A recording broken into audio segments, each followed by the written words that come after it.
A lot of us ladies want a better life for ourselves, a life that actually feels good.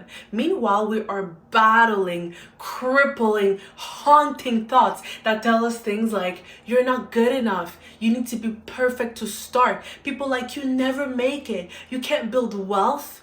You don't come from wealth, so you can't build wealth. If you fail in front of everyone, you're gonna embarrass yourself. It's embarrassing to start from the bottom. Ugh.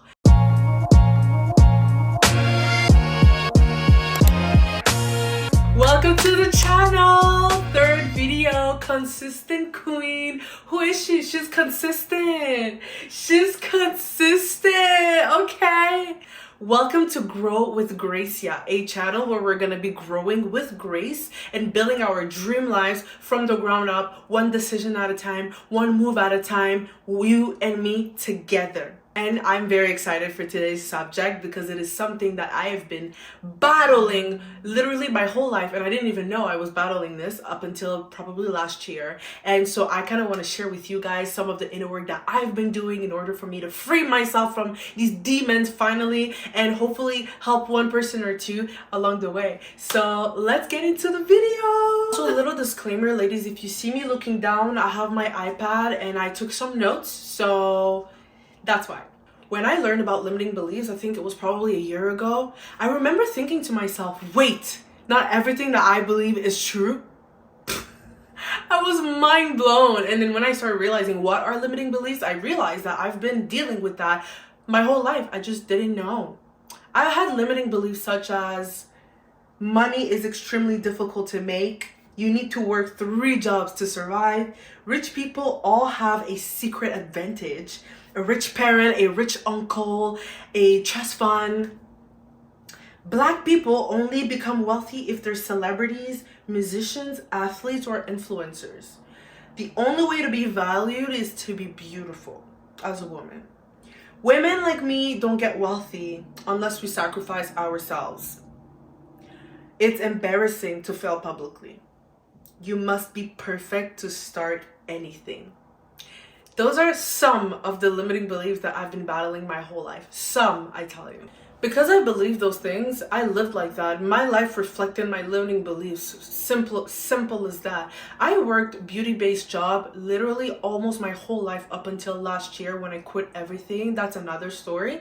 But I worked waitressing, bottle service, bottle girl, poker waitress, poker massage therapist, all those beauty-based things. So high pay, low self-esteem. It was a big trade-off. I just didn't fully realize it at the time, and my life just truly reflected what I believed for myself. These beliefs kept me in survival mode. They kept me stuck, and they made me not really want to pursue anything else because I was thinking to myself, the only way to succeed for me is with my beauty, because I don't have rich parents, I don't have a rich uncle, I don't have any of the things that I need to succeed. And my only way out to succeed is to go to school for 10 years and become a doctor. Because let's be so real, African parents, it's like either you're a doctor, an engineer, or a lawyer, or you failed. And so I also had that belief. So I was stuck. So I was just content with working bottle service and doing all those things that I was trading my soul for. That's another story. Most people around me were not living in true abundance, the abundance that I seek now and that I see on social media and all that stuff. I've never seen it for myself, you know? And so I never thought that was possible for me. I thought that was possible for people in LA or for people in those places of the world, those people that I see on TV. But for me, what are you talking about? Me, I can't be rich. I can't have abundance. When I started doing inner work, I realized that we inherit these beliefs from other people, and mostly people that love you and people that you love back. You inherit them from people and you absorb them very naturally and subtly. It's like when you learn how to speak a language. When you learn how to speak your first language, let's say you're raised in French like I was raised in French. I don't remember a day where I told myself I'm gonna learn French. It just happened because I grew up with French all around me. That's how it happens, the limiting beliefs. It's the same way. It's not like you're conscious about it. It just comes into you. You can inherit them from, like I said earlier, the people that you love the most. So your parents, your friends, the people you follow online, the environment you grew up in, the content you consume, the stories you hear, the fears people project onto you, your idols, which you shouldn't have, but that's another conversation. So those are the things that you need to be aware of. Just because you love someone and they love you back doesn't mean that they can't give you negative or limiting beliefs for your life. Limiting beliefs are sneaky. They come into your life without knocking, without asking for permission. They're just like, hey, let me in. They come in, they sit down in your living room, eat your freaking bread, open the fridge, no respect whatsoever. And then you let them in because they're familiar faces. It's your dad that told you this. It's your best friend that told you that. That's a friend. That's a familiar face. Yeah, come on in. Come on in. That's how it works. That's how it happens. But once you start doing that inner work and realize that your thoughts aren't always the truth, and your thoughts sometimes are lying to you. Yes, I'm telling you, your own thoughts be lying. Once you realize that, you can become unstoppable. Start questioning your own thoughts. Every time you're about to start something, to do something new, and then boom, you start feeling those demons crawl up inside your brain telling you, you can't do this. Why you? You don't have the capabilities. You're not qualified. You start feeling that those doubts creep in. Well, you do a Uno reverse on your own thoughts and you say, listen, you want to doubt me? I'm doubting you. Because what are you talking about? Stop accepting it. Stop accepting that behavior from your own mind and turn it back around. Doubt your own thoughts. Where is it coming from? Where did you learn that? And 9 times out of 10, you're going to retrace it back to someone else that's not you. Someone else that lived their own experience and then put those beliefs onto you without realizing. They're not bad people most of the time, but it is something that happened. Maybe you've even done it to someone else because you went through something traumatic, and then you tell someone, let's say you worked somewhere and you didn't have the best experience at that job, and then you quit, whatever, it passed. That a few years later, your friend years have passed, your friend tells you, oh, I'm gonna get hired at that place, I think it's gonna be really nice. And then you tell her, I don't think you should go, this place is this, that, and the third. And then she's like, oh my gosh, no, I'm not gonna work there. But it's like you push your belief onto her, and that doesn't mean you're a bad person, but you have to check yourself and check other people around you. I'll tell you right now, finding your beliefs is a ongoing process. The moment you're made aware of the concept, you will find new beliefs probably every week, every day, depending on who you are as a person. But you will never be like, okay, I found all of them, now it's time to... No, you'll find one today, tomorrow, right now, later, yesterday. So, but by questioning your thoughts constantly and being self-aware about it, that's how personally I have found a lot of my beliefs. That little voice inside of you that tells you you can't do something or this and that, and then you question it. Why can't I do this thing? Oh, well, because doing this thing is hard. Where did you get that? Boom, you find it. So now that you found it, journal them and replace them. It sounds silly, but that's something that I did that literally liberated me, sorry. Polyglot, that's my excuse. Y'all remember that? So here's what I did. I found, and I've done them multiple times, not just once, but multiple times, because like I said, you find new beliefs a lot of times. So you write down your beliefs, your limiting beliefs, you write them down in your journal. If you don't journal, just take a piece of paper, whatever works for you. You journal them, or you write them down, sorry. And then you scratch them. Scratch, you rebuke them. And then you write under where they come from, if you're able to retrace them. These beliefs come from this person. They are not mine. I gave them back. Scratch. And then under it, write the new belief to replace it. Example, limiting belief number 1. It's very difficult to make money. Where does this belief come from? This belief comes from my parents. I have seen them work their butt off all my life. And so I've always thought that in order to make money, it had to be difficult labor. I love my parents and they've done the best job, but I give back this belief and it's no longer mine. It has never been mine. Then scratch. And then under it, you write, it is very easy to make money. Ta-da! Simple, very simple exercise, yet so life-changing. I'm telling you, just try it. Let me know in the comments if you have tried it and if it worked for you. Also, if you're enjoying this video so far, please think about giving me a little subscribe button. I'm a little baby channel. This would really help out if you guys would show me some love so that I can keep doing these videos and I can receive strength and motivation from you guys. So I appreciate it. Become careful with other people's beliefs. Truly. And by other people, I mean your loved ones, your parents, your best friends.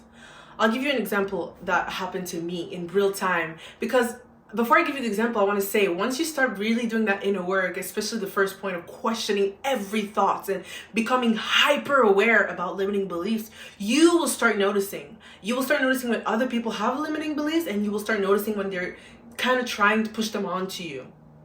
And that's when you become so powerful inside of you, because you know how to rebuke and to deny entry to those limiting beliefs. So I'll tell you a little something that happened to me. A friend of mine, let's call her Mary. Love Mary, still friends with her till this day. We're so close and I love this girl. However, there was a moment where she kind of unconsciously tried to project her limiting beliefs onto me. We were talking about success and our businesses and how things are going. She views success as money only, right? And for me, that's a limiting belief, because if your only way of measuring success is through money, that's limiting in your life, because you're never going to see the process, the progress that you make in other realms of your life. And so we were talking about these things, and then she tells me something like, oh, my babe, you, even if you're not successful yet, I know that you're gonna get there soon. Like, I'm so proud of the things you've accomplished already. And in my head, I was like, wait, I think she's trying to unconsciously push on her limiting beliefs onto me. And I literally was conscious of it. As she said it, I was aware of it. And I didn't say it out loud to her, but I said to my head, I said, I deny entry. I deny entry to these beliefs. They are not welcome in my circle, in my system, in my mind. They are not welcome. I deny and I rebuke them. And they did not enter. Guess what would have happened if I wasn't doing inner work? I would have been like, oh, maybe she's right. I do need money to feel successful.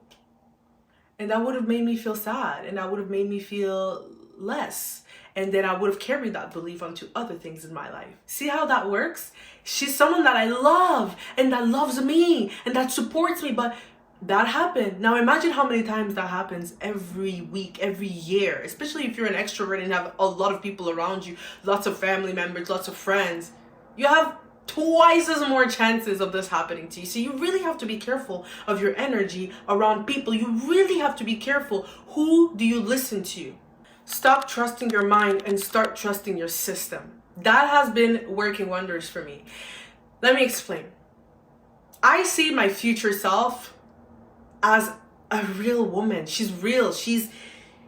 We're connecting every single day. I get closer to her and I get closer and I embody her more and more, but she's real and she's out there. And one day I'm going to meet a version of myself, a future version of myself that is going to look like my dream if I make certain actions happen, right? But if I don't make certain action happen, I will still meet her in the future, but she won't look like what I envision her to look. So because I want her to look like the successful, abundant queen that I envision her to look, I make promises to her like, girl, I promise that I will do this, that, and the third so that you can exist through, my progress.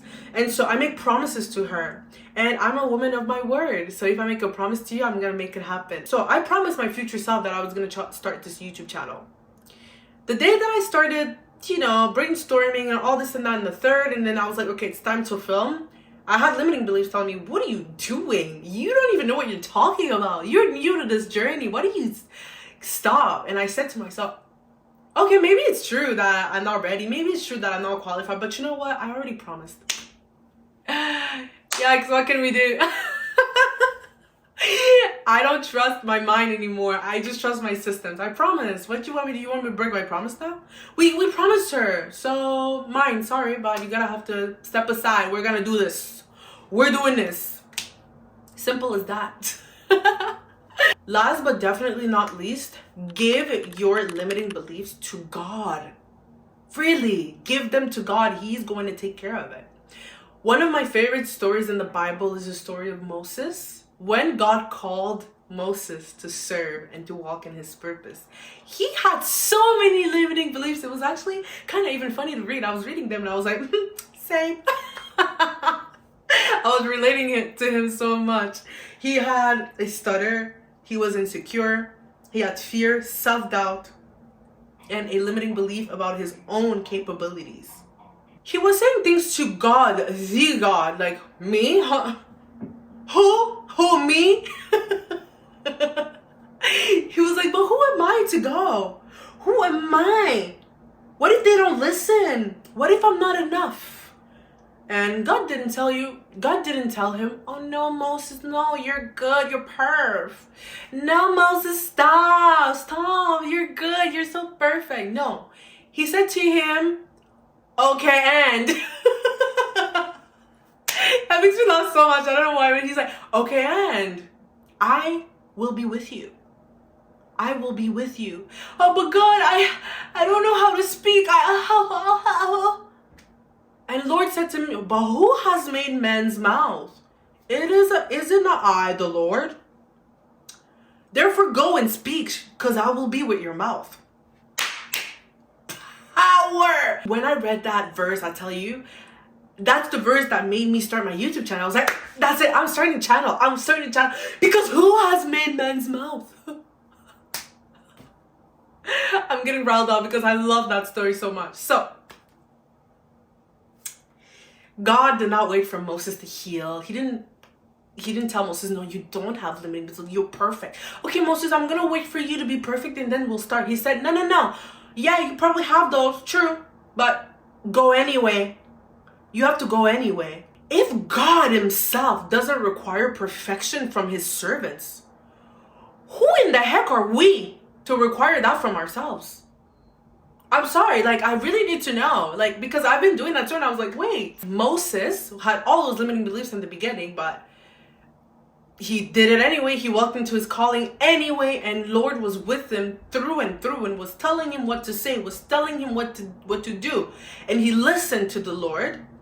And by the end of the story, did he still have those limiting? No, because that's how you fix them. It's not by waiting for them to be perfect. Oh, I need to be. You have that limiting belief that tells you you're not perfect enough to start. You're not prepared enough to start. You need to be perfect to start. And you listen to them and you try to get perfect before you start. First of all, no one's perfect except the Almighty. So you're gonna do it forever. You're never gonna reach your target. But more importantly is by starting and walking the walk and talking the talk that you will reach the knowledge that you seek. So it's simple as that. Limiting beliefs are not your identity. They are not the voice of God. They are not prophecies over your life. They are echoes from the past. They are demons from your past that need to be casted out of your life. However, you must remember that discovering them, knowing of them, is only the beginning of the fight. You must not think that you've won the fight by discovering them. It's the great beginning of it. But after that, you need to work continuously every single day. Know that you are not alone in this fight, and you don't have to fight this fight on your own. You have me now. And we are going to be doing this together. I'm not speaking from a place of I've made it. I'm speaking from a place of we're going to make it together. If this message resonated with you, please let me know in the comment section. And don't forget to give me a subscribe, because there's more where that came from. Until the next video, let's keep growing with grace. Bye, ladies.